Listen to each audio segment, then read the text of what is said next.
नमस्कार सर। नमस्कार sir Sahib. Sir क्या नाम है आपका? मेरा नाम खेमेंद्र कुमार साहू है। मैं भिलाई छत्तीसगढ़ से जिला दुर्ग का निवासी हूँ। सर संत रामपाल जी महाराज से नाम दीक्षा आपने कब ली? मैंने परम संत सदगुरु तत्वदर्शी रामपाल जी महाराज का नामदान 12 फरवरी 2013 को लिए है। सर संत रामपाल जी महाराज से नाम दीक्षा लेने से पहले क्या आप कोई भक्ति साधना भी करते थे? जी हम पूरा हमारा जो परिवार है वो मतलब कबीरपंथी परिवार कहलाता है। और मेरे जो पूरे परिवार के लोग हैं वो दामाखेड़ा से जुड़े हुए हैं, जो प्रकाश मुनि भी जहाँ पे विराजमान है गद्दी में। और मैं खुद मेरा मतलब कान फुकवाया था, मतलब गुरु बनाया था। तो मेरे जो गुरु थे वो दामाखेड़ा से ही लगा हुआ है एक किरवई गांव, जो लगभग 2 किलोमीटर दूर है। तो वहाँ जो आचार्य राम जीवन दास जी शास्त्री, तो उनके द्वारा मुझे नाम प्राप्त मिला था। सर जैसे कि आपने बताया आपने बहुत सारे गुरु बनाए, तो फिर आप संत रामपाल जी महाराज की शरण में कैसे आए? संत रामपाल जी महाराज का सत्संग चल रहा था, तो मैं जनरली गाड़ी बाहर पार्क करके चला जाता था। लेकिन उस दिन सत्संग मतलब परमात्मा को एक अपने लीला करनी थी कि ऐसा संयोग था कि मैं उसी टाइम पे पहुंचा। और उसी समय संत रामपाल जी महाराज का सत्संग स्टार्ट हो रहा था और वहीं पे मैं पहुंचा हूं। और मेरे को मेरी दीदी ने बोला कि खेमेंद्र आ जा और देख, तो मतलब एक संत सत्संग बता रहे हैं और बोल रहे हैं कि परमात्मा जो है पूर्ण कबीर साहब हैं। और हम लोग कबीर पंथ में रहते अभी तक किसी भी गुरु के माध्यम से नहीं समझा कि कबीर साहब पूर्ण परमात्मा हैं।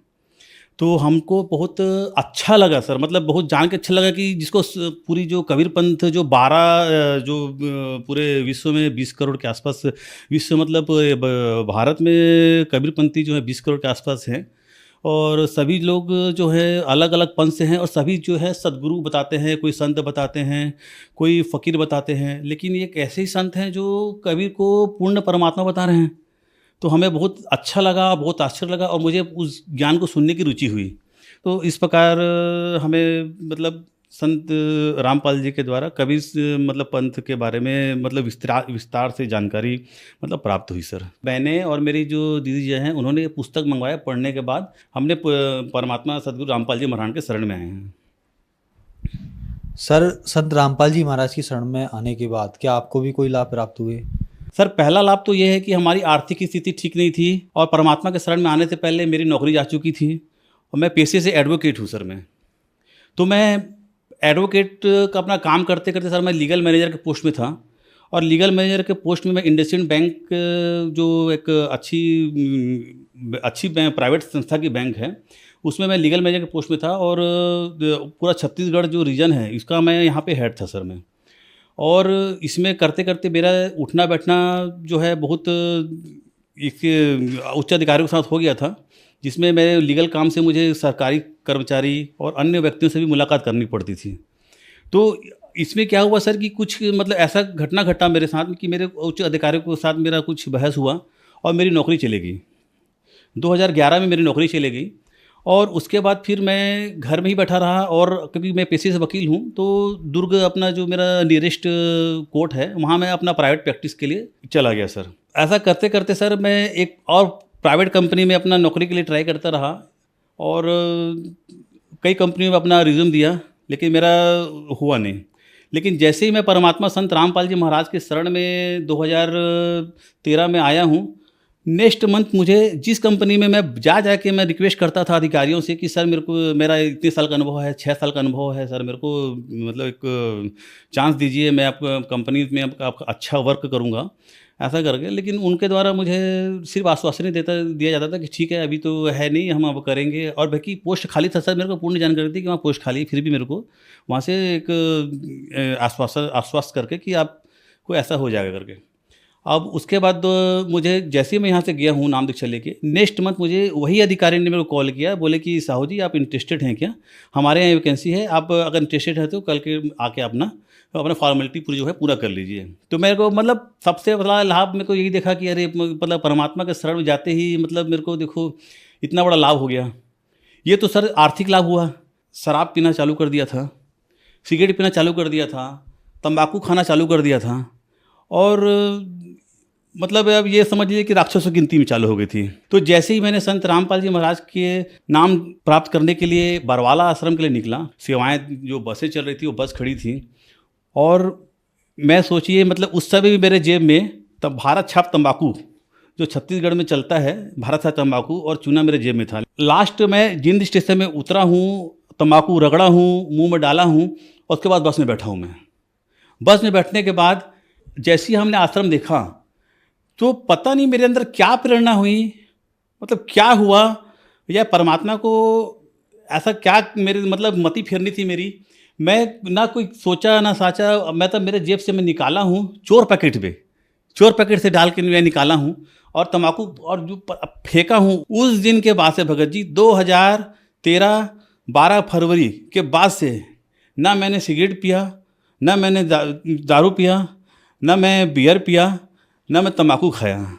मतलब ये एक बहुत बड़ा चमत्कार। टॉयलेट जा रहा हूँ तो मेरे को तंबाकू चाहिए, कहीं जा रहा हूँ तो सिगरेट चाहिए, तो इस टाइप का मतलब हरकत हो गया था सर।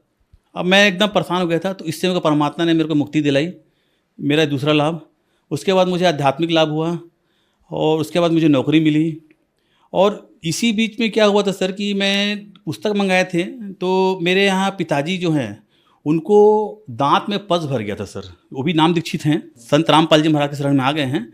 तो उनके दांत में पूरा वो क्या है, अपना पहले पान खाते थे तो उनके कारण उनका दांत जो है वो पूरा पस भर गया था। तो उसके कारण क्या था, वो पस जो है उनको दांत निकालते गए दांत पूरा आज के डेट में पूरा उनका दांत निकल गया है। और वो पस जो है धीरे करके पूरा ये जो श्वास की नली है सर हमारी, उसको पूरा जाम कर दिया था। मतलब सर वो डॉक्टर ने उनको ये बोल दिया था, वो आईसीयू पहुंच गए। आईसीयू पहुंचने के बाद डॉक्टर ने उनको ये बोल दिया कि अभी इनको बचाना मुश्किल है। मैं उसी दिन शाम को अंबिकापुर हमारी इंडसइंड बैंक में था, मैं उससे मीटिंग थी हमारी। तो मैं अपने बॉस को लगाया कि मेरे फादर आईसीयू में हैं और उनको बहुत कम उम्मीद है सर, और मैं अभी जाने कंडीशन में नहीं हूँ ऐसे करके। तो तुरंत तत्काल में छुट्टी दे दिए। और मेरे बड़े भैया हैं वो अपना अलग दुखी हो गए, मैं अलग अपने जाके अपनी वाइफ के साथ और दीदी लोग के साथ रोना चालू किया कि ये मतलब पिताजी अब नहीं रहेंगे, बोल रहे हैं डॉक्टर, पता नहीं डॉक्टर तो ऐसा जवाब दे दिए हैं, अब हम लोग कैसे करेंगे, क्या करेंगे ऐसा करके। तो पता नहीं अगर सर मैं इतना मतलब क्या हुआ कि हम लोग फिर प्रेरणा हुआ क्या हुआ, मेरे यहाँ ज्ञान गंगा पुस्तक रखी हुई थी। मैं उस समय किराए में पहुँच गया, किराए के मकान में रहते थे हम लोग अलग। उसको बाद मैं गया हूँ और पुस्तक को मैंने खोल के देखा, पुस्तक को खोल के देखा और घर में ही अपने घर में उस पुस्तक को खोल के देखा तो मेरे को नेक्स्ट डे खबर मिला कि आपके जो फादर हैं वो आईसीयू से बाहर आ गए हैं। ये मेरे को बहुत बड़ा लाभ मिला, मतलब परमात्मा ने हमको लाभ ही लाभ दिया है सर। और उसके बाद मेरी पत्नी जो है वो प्राइवेट में थी, उसी बीच हम लोग संत रामपाल जी शरण के में आए थे। तो उसी बीच मेरा छोटा बेटा मेरी वाइफ ने कंसीव किया था। तो उसके बाद हमने बोला कि हम तो शरण में नहीं आ सकते हैं, अब तो इतना लंबा सफ़र भिलाई से मतलब छत्तीसगढ़ से हरियाणा जाना, तो परमात्मा संत रामपाल जी महाराज के आश्रम में नहीं जा सकते। तो मैं एक बोला कि काम करना, तुम संत रामपाल जी महाराज से ना एक बार, कि सबको परमात्मा संत रामपाल जी महाराज सबको आशीर्वाद देते हुए चाहते हैं, और कुछ भी आपके मन में प्रश्न है तो वो सब पूरा प्रश्न पूछते हैं, सब चीज़ का आंसर देते थे उस समय। तो जब आशीर्वाद लेने के लाइन में खड़े थे तो मेरी पत्नी ने संत रामपाल जी महाराज से जी से पूछा कि मालिक, मैं तो कंसीव कर ली हूँ, अब मैं तो नहीं आ सकती हूँ आपके शरण में, मैं कैसे करूँगी ऐसा करके। कोई बात नहीं बेटा, आप एरोप्लेन में आ जाना करके। तो मेरी पत्नी एकदम आश्चर्य से बोली कि बंदी छोड़, मतलब हमारे तो अभी कंडीशन ही नहीं है कि हम मतलब ऐसा आएँ, परमात्मा सब दया करेंगे बोले। उनका वो आशीर्वाद हमको आज याद आता है जब मेरी जो पत्नी है वो सेंट्रल गवर्नमेंट एम्प्लॉई एम्स में कार्यरत है, और उन्होंने मतलब 2015 में सर पीएससी फाइट किया था सर छत्तीसगढ़ से। मतलब संत रामपाल जी महाराज के आशीर्वाद से ही उन्होंने पीएससी फाइट किया और एक गवर्नमेंट जॉब में एक असिस्टेंट प्रोफेसर के पद पे अपना रायगढ़ में ये किया। और उसके बाद रायगढ़ से सर हमने क्या बोलते हैं वहाँ से ट्रांसफ़र के लिए बहुत ट्राई किया सर। संत रामपाल जी महाराज से मैं 6 महीने किया, मैं हे परमात्मा, हे बंदी छोड़, मतलब इस दास इस कुत्ते से क्या गलती हो गया है वो आप समझ रहे हो। और उसके बाद मैंने नाम शुद्धिकरण कराया और नाम शुद्धिकरण कराने के बाद हमने सब कुछ अपने गुरु जी के ऊपर छोड़ दिया कि अगर आपको हमको अलग रखना है तो आप अलग रखिए, अगर एक करना है तो एक कर दीजिए। फिर मालिक ने ऐसा खेल किया, हुआ एम्स सेंट्रल एम्स रायपुर का पोस्ट निकला, मेरी पत्नी ने भरा और ऑल इंडिया लेवल पे उसने टॉप किया। इतना टेंशन, इतना परेशानी के बीच में पूरा तैयारी की, उसने ऑल इंडिया लेवल पे प्रवीण सिंची पे टॉप किया। ये एक चमत्कार परमात्मा का। सर, संत रामपाल जी महाराज से नाम दीक्षा कैसे प्राप्त की जा सकती है? परमात्मा का जो ज्ञान आता है वो आजकल कई टीवी चैनलों पे आते हैं, कई सभी चैनलों में नीचे पीली पट्टी दी होती हैं जिसमें जो जितने भी नामदान केंद्र के बारे में जानकारी के लिए उस नंबर में या संपर्क करेंगे तो उस नंबर से आपको जानकारी मिल जाएगी, आप किस जिला से हैं, किस स्टेट से हैं, किस जगह से हैं। आपके आसपास जो भी नज़दीकी नामदान केंद्र रहेंगे वहाँ पे आपको संत रामपाल जी महाराज के द्वारा नाम दीक्षा प्राप्त किया जा सकता है। धन्यवाद। सत साहिब।